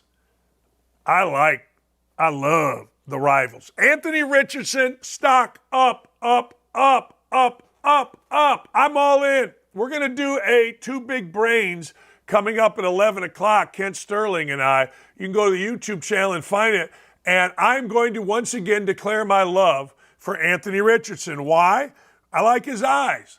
I like his sense. I like his movement. I like his personality. I like his leadership. I like everything about him. Except the one thing I don't like, no, it's not his accuracy. Got hurt twice. I don't like getting hurt twice. I'm sorry. I don't like it. Makes me nervous. Ucha Capesta, it reminds of not necessarily only Andrew Luck, but Peyton Manning as well. Remember old Peyton had Peyton had a neck. Yeah, he did. He had a neck. And it happens all the time with the Colts. I ain't happy about it. All right, stock down. Hey, the Chargers, you stinks. Let's take the video. Let's hear a little Brandon Staley talking about his stock down Chargers once again. This did not go well. He was actually asked, is there a hangover residual effect from the Jacksonville game a year before or in the playoffs? Here's Brandon Staley going a little bit of Mike Gundy after the game. I'm not worried about the Jacksonville loss. The Jacksonville loss hasn't carried on to the season whatsoever. If you've seen our training camp or you've seen the way we played in the first 2 games, it hasn't had an impact on our team whatsoever. Our team is connected. Our team has played its heart out in 2 games, and we've lost 2 tough games. But it has nothing to do with the Jacksonville game. And if you ask anyone in our locker room, it has nothing to do with the Jacksonville game. And that's just the truth. It's a convenient storyline for you and for everybody else, but it's not the truth. We've lost 2 tough games. But the guys in that locker room, the men in that locker room, they are finishers and they have what it takes, and we're excited to prove ourselves.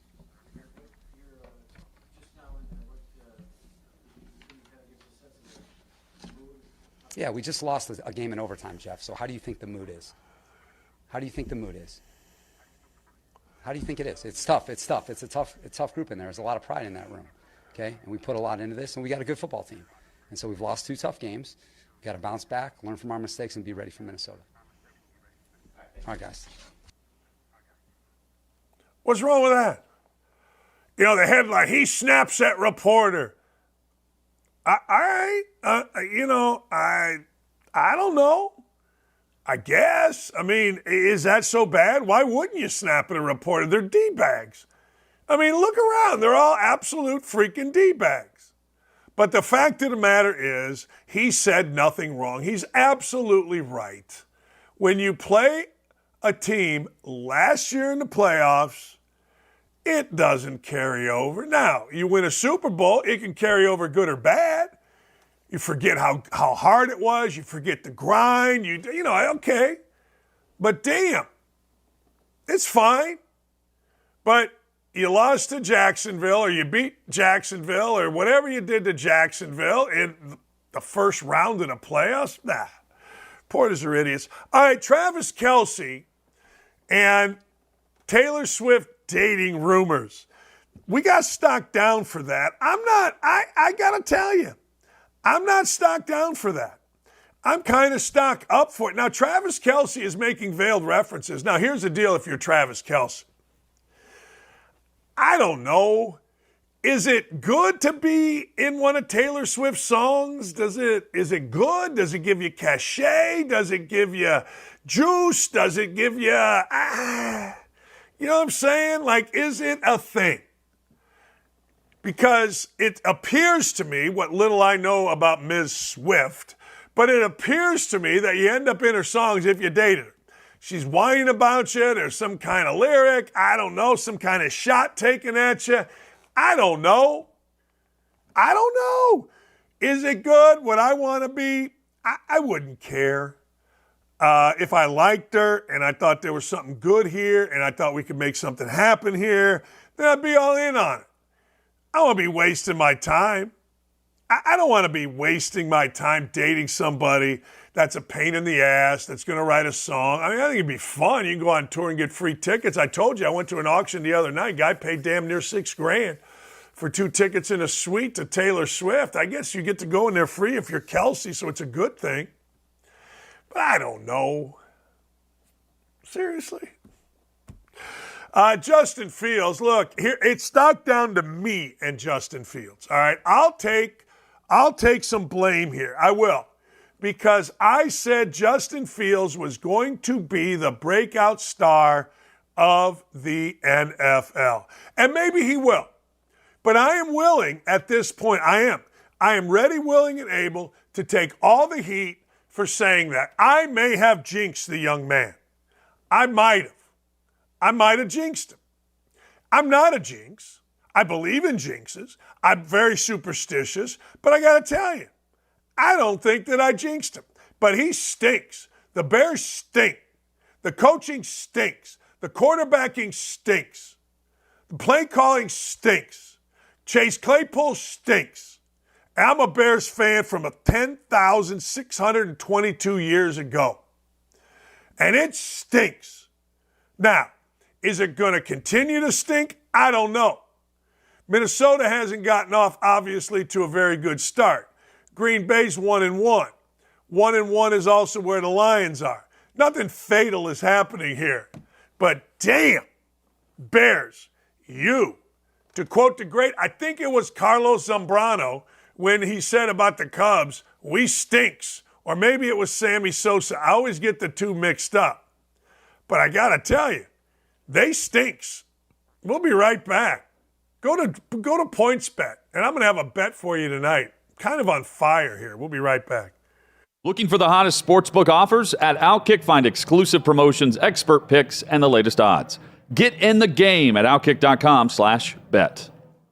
Chad, it's not hard to make Keith Olbermann look like an idiot on social. This guy, man, it's sad to think about our childhood of watching SportsCenter and Keith Eating cereal was. and I love watching Keith Olbermann and Dan Patrick on SportsCenter. Yeah. Anyway, you watch the replays. Well, who knew that the guy would just completely lose his mind? He's a loon. Yeah, he's a loon. He's a That's loon. what I describe him. Riley Gaines took him down on social, where she was touting the governor in Nebraska, a famous women's rights supporter, signing a women's Bill of Rights. And she retweeted this and said, "Defining woman equals ridiculous to the state senator Megan Hunt. Remember that election time, Nebraskans." Well, Olbermann responds to that tweet, that post, and says to Riley, "Can you just address the reality and move past it? You sucked at swimming. That's why you lost." Of course, she tied with Leah Thomas for the championship, and they sent the trophy home with Leah Thomas for the photo opportunity. Ridiculous. Sucked at swimming. And when she's in the heat for the national championship against a man. Well, and are you just first off, huge L for Keith Olbermann, because I know Riley responded to this and others, and it's just he's not followed up with anything. I think maybe even Keith Olbermann knows he probably lost this one, and he's not going to respond with anything else. I don't think he ever realizes that. But if you're just going through Twitter and finding people that you disagree with on X or on whatever platform you're on, and you just say ridiculous things to them that aren't true, this is what makes me mad about the current state of social media in particular.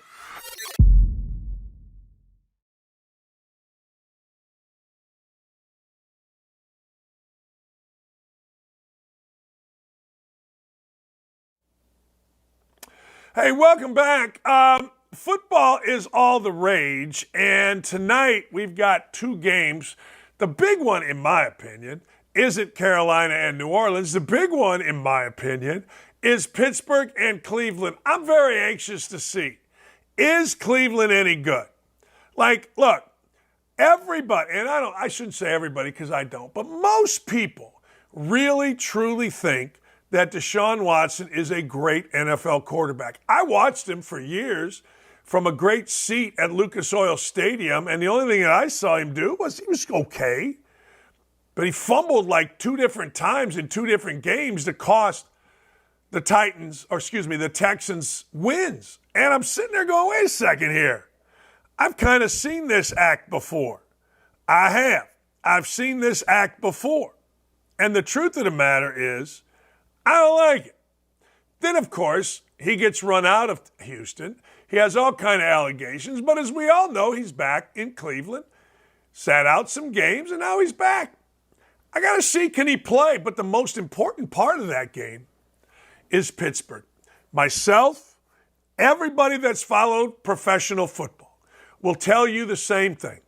The Pittsburgh Steelers have the best damn culture going. The Pittsburgh Steelers, only 3 coaches, I think, in my lifetime, maybe there was one early, but Chuck Noll, Bill Cowher, and now Mike Tomlin, they don't mess around the Roonies.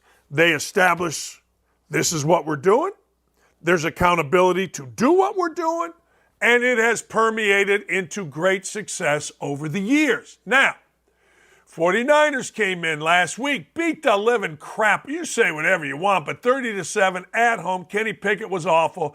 Brock Purdy was great. Now you got a chance to see, quote, where you're at. That's what coaches always say. I got to see where we're at. What's going on is I just got to see where we're at. What do you mean? I got to know where we're going here. I got to know where we're at. I got to figure it out. I do. All right. That's the interesting thing about tonight. The other game, New Orleans and Carolina, you know what I think I'm going to do? I think I'm going to bet Bryce Young touchdown. Anytime touchdown. I don't even know why. It's one of those deals where why not? Do you care? Do you know? Is there anybody of any interest other than, I guess, Bryce Young for the Panthers? Anybody? I guess Taysom Hill. Somebody said he's a great football player the other day. One of the all-time great football players. All right.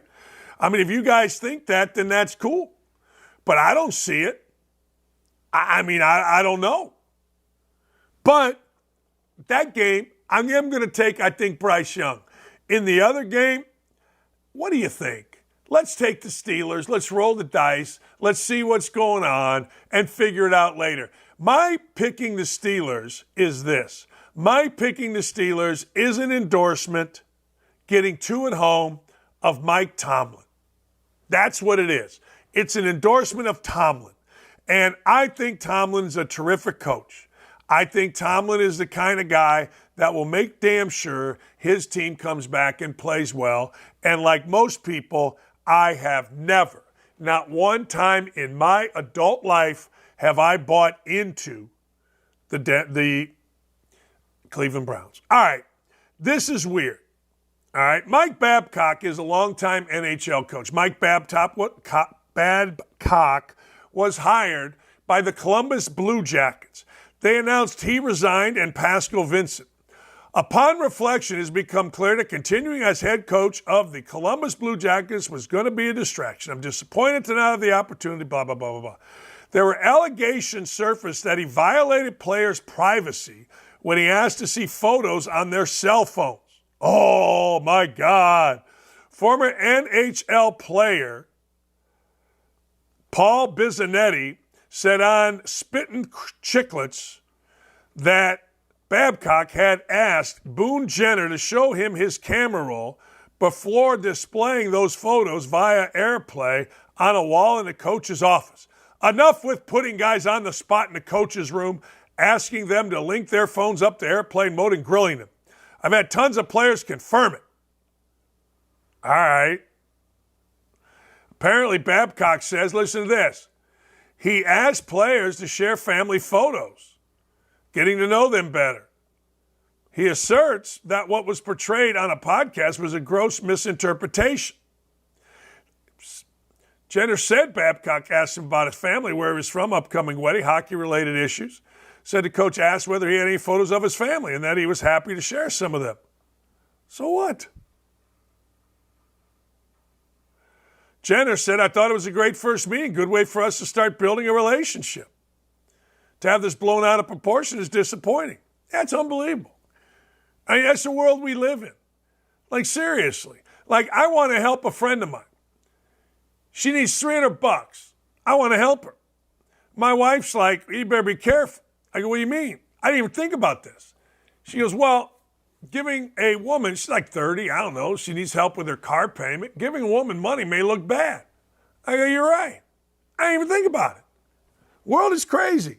You're sitting in the office. Every player in every sport is whining. Coach, I played for the coach, which I never understood. I only played for the coach. Oh, okay, great. All right. Okay. But why? I never played for a coach. I wanted to play so the coach would keep playing me, but we weren't going to win this for old Bobby Knight. I was going to win it so Bobby Knight was off our ass. I wasn't winning this for Danny Rogovich. I was winning it so that I can go to McDonald's and hit on girls from Maryville and Calumet and Lou Wallace and Andrean. You kidding me? What's wrong with you? Hey, I'll tell you something else that's weird that's going on. Russell Brand. I don't know what's going on with Russell Brand. There's a lot of moving parts here with Russell Brand. Russell Brand is doing this. He's facing sexual predator claims. He's being accused of raping 3 women.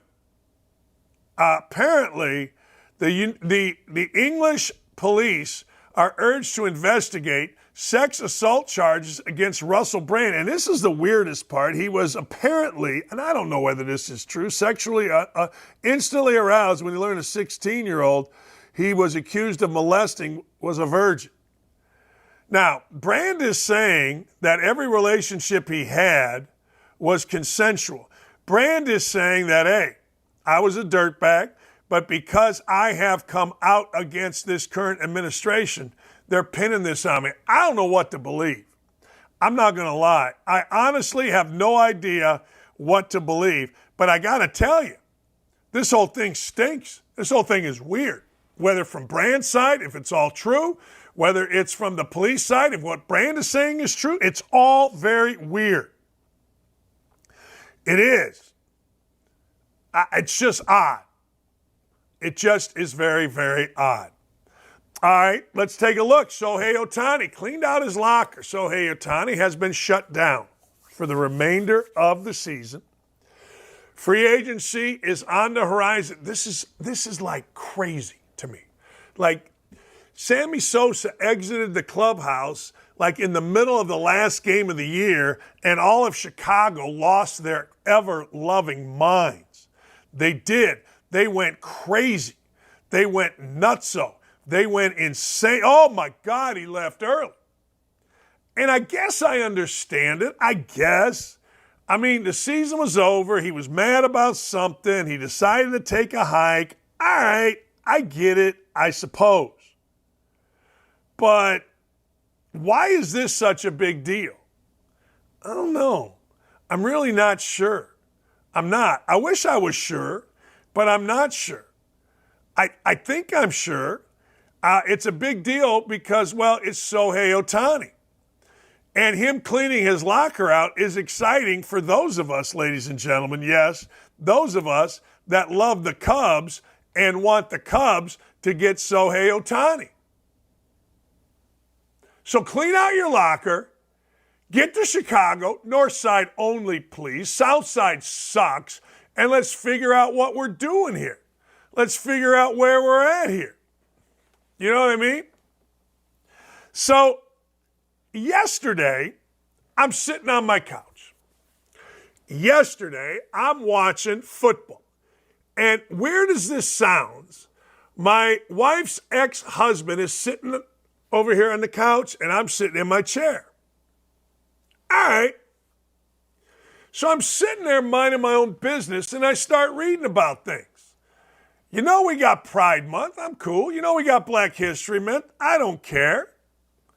You know, none of it matters to me. You do you, man. You get a little tired of it. But hey, then I'm reading about some kind of trans something month. Then I'm reading about, well, we must celebrate fat. I'm just on the internet. I'm going through all this stuff. We must celebrate this. Woman, this, that, and the other. We must celebrate all this stuff. And I'm sitting there, and I'm watching my wife, a 53-year-old white woman, just take care of everybody. I mean, just taking care of her ex-husband. She made nachos. She's hanging out. She walked the dog. She didn't have any problem with us watching football. She didn't have any problem. It was like, and I'm sitting there going, wait a second. We celebrate every different kind of woman. Black women, Asian American women, Hispanic History Month, Pride, there's like they're trying to get a transgender something month. Nobody ever says anything about a white girl. All white women do is get crushed. You're a Karen. You're horrible. You're this. You're that.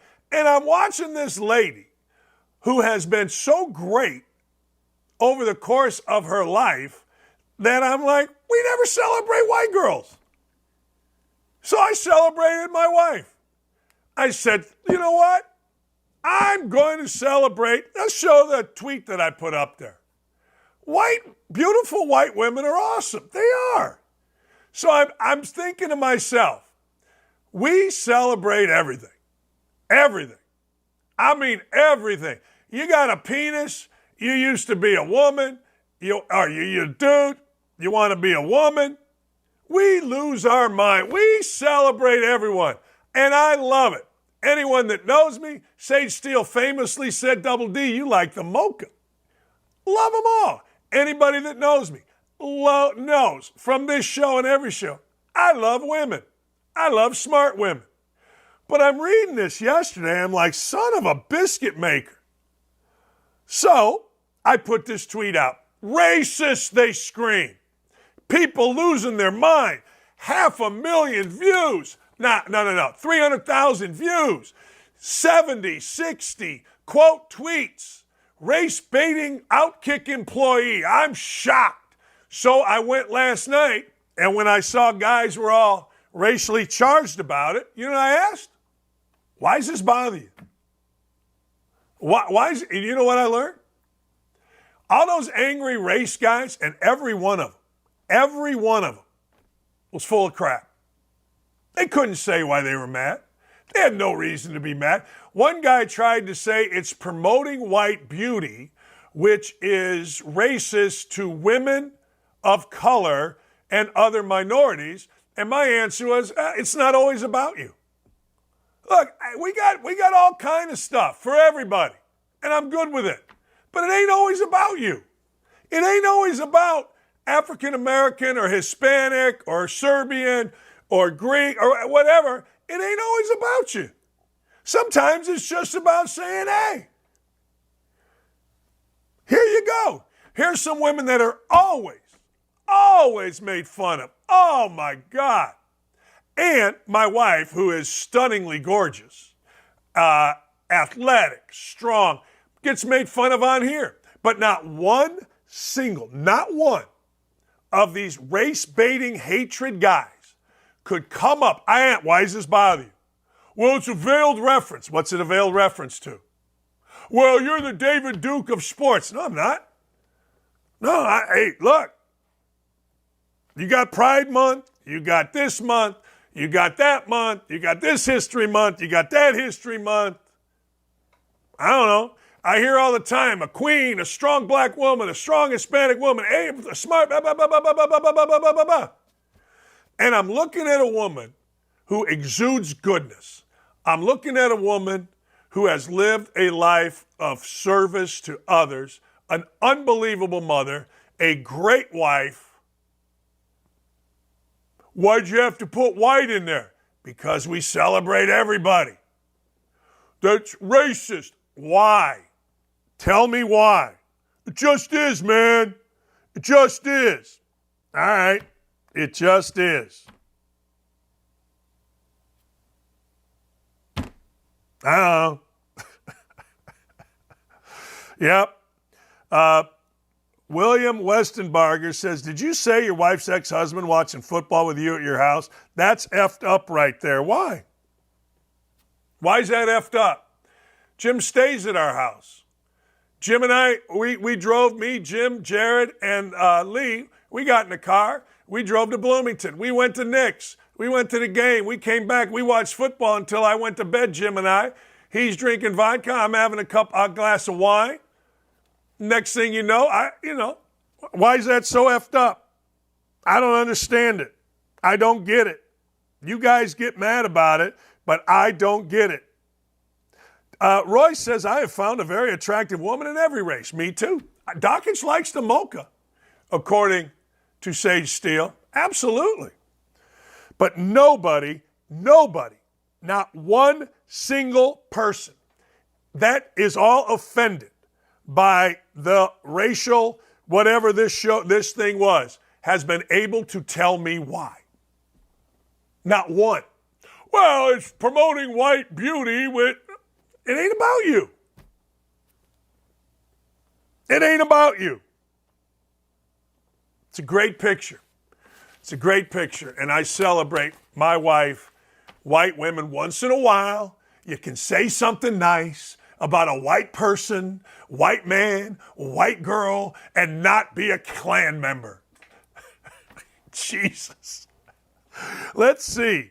Right now, I think, I don't know, probably, why would you post that? You know what my answer was? I felt like it. Sue me. Right now, that has 289 views. 86 quote tweets. And not one of the people on 61 quote tweets. And not one of them, not one, can tell me why they think it's racist. Some guy goes, question mark, question mark, question mark. I don't know what to tell you. Well, what's the question? I mean, it's a pretty simple question. Can't you just one time say one thing nice about a white person and say the word white? Or is that just crazy talk? Is that just insanity? A race-baiting OutKick employee. Surprise, surprise. Oh, okay. I mean, one time they said, yeah, all right. Hoosier gonna Hoosier from this guy, white Illinois guy. Can't you one time, in one tweet, say once that white women are awesome. White men are good dudes, mostly. Just like black men are good dudes, mostly. And black women, beautiful black women, are awesome. Why is this a problem? Not one of these race-baiting clowns could tell me one time why it's a problem. And I am not shocked even a little bit, because the dumbest human beings in the world reside on Twitter and have the biggest mouths. I hope we make that into one of those short videos. I do. If you guys could, just one time, say something nice about a white woman. Oh, you know that'll get slapped around. You know that'll get boom, boom, boom, boom, racist, boom, boom, boom.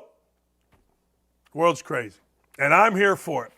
I'm here for a crazy world. All right, right now I love that picture of us, by the way. My wife's hot as hell, and I'm not bad either. All right, let's go to the Wokey and the Dopey. Can you imagine? If I married a sister, everybody'd be all excited. Twitter not happy with Dan's wife's race. Twitter not happy with Dan saying wife's race. Can't you one time, just one time, say the word white without everybody getting triggered? Meanwhile, at the White House, hold my cackle. Man, you know what's really dangerous? It's really dangerous that it's clear now, or becoming clear, that Joe Biden is not going to be the person that the Democrats want to be the next nominee. The problem you have is this. Who's going to be it? It can't be that woman. It can't be. That's the dumbest person alive. So the question then becomes, if you are the Democrat and the committee and the convention and all of the heads of the Democratic Party, how the hell do you get rid of her? You know what I mean? Like, hey, man, she's making noise, too, that she's ready to step in. That should tell you something. That should really tell you something. You know what I'm saying? But if we got to go with her, come on. Come on, people. Come on. We can't do it. I won't have it. All right, let's go to the next one. The next one, oh, man, I hope it's more Kamala. Kamala is a content machine. Kamala's like open mouth, gibberish comes out, and we got a list. Is the strong economy with us in the room right now? All right, Nick, you're going to have to explain this to me. Because yesterday, when I posted that tweet about a white woman, a lot of people did this. A lot of people said, is the white woman in the room right now? I didn't know what that meant. It's got to mean some young, hip thing. It's got to mean some falsehood. It's got to mean something that nobody else can see except for me. In this case, it's got to be something no one else can see except for Jersey Joe Biden. I don't know. I don't know what it means, but I'm not mad about it because it's just one of the deals that I like. Anytime you can make fun of Joltin' Joe Biden, you know I like it. Like it a lot. All right, what's next? What's next? One time, just once. I'm not saying a lot. I'm not saying often. Go ahead, you can go to the next one. But I'm just saying, one time, can you say white woman and not Karen? You know what I mean? K-A-R-E-N. Can you say white man and not racist? You know what I mean? Is that it? Oh, wait.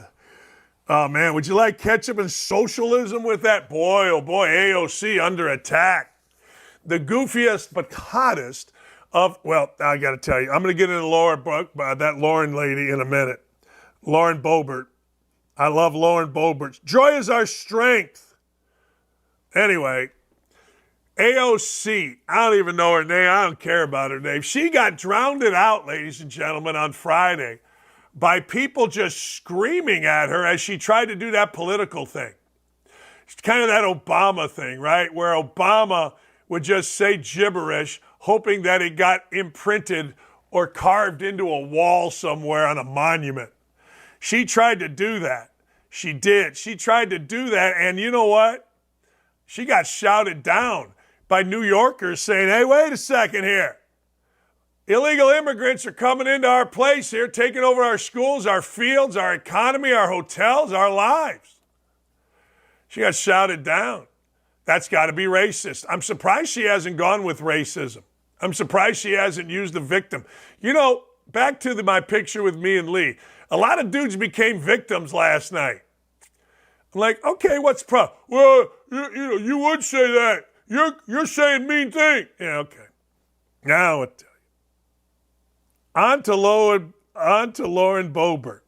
Hey, there's a lot of conspiracy theories about Lauren Boebert. I ain't mad that Laura Boebert showed up with some dude who, by the way, is a Democrat bar owner or something at a play and was getting felt up. It is weird, is it not, though, that there were infrared cameras in there? It's weird that immediately those infrared cameras were shown and Laura Boebert was outed for vaping and getting felt up. Hey, you're in a dark movie theater. Let me tell you, this move used to be gold. And you put your arm around. I did that in 8th grade during the Sting. I think it was the Sting. Might have been the Pink Panther. You act like you're stretching and then you leave an arm around the young lady. Making out in a movie theater is great. There's nothing wrong with it. I'm not going to lie. I only used to do it in the drive-in, but one time, my first wife and I were at the movie theater. We were seeing Hot Tub Time Machine.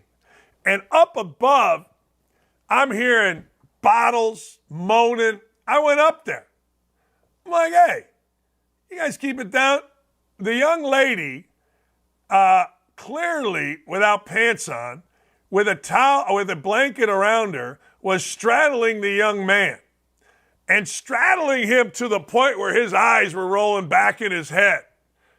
Making out in a movie theater, that's just timeless. We used to go across the street to whatever the movie theater was called there. We'd go to Noble Roman's Pizza, get a pizza, and then we'd go to the movies. And then it was on. Lauren Boebert, you go, girl. You do you. And if people don't like it, screw them. But I hated that she apologized. I thought that was bad form. Don't apologize. What are you going to do? Nothing to do. Hey, don't apologize. Dan Dakich is a disgrace to indie sports. He butt jams Grigson. All right. That's from R. Huddleston. Man. My butt is exit only. There is no butt jammings. All right? Yeah. Can you just once say something nice about a white person and use the word white without being a Klan member, without being a white nationalist, a white supremacist? I await the Indy Stars article on it. I'm sure it's coming. We had a great day today. Man, we had monster numbers on the chat. The YouTube chat is pumping. Let's keep it up. Let's keep over 400. Do me a favor.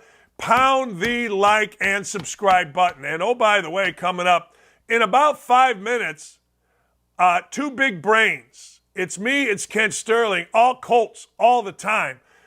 Join us right over there. Two Big Brains. You can find the YouTube channel. Stay with my Twitter. I'll post when the link is up.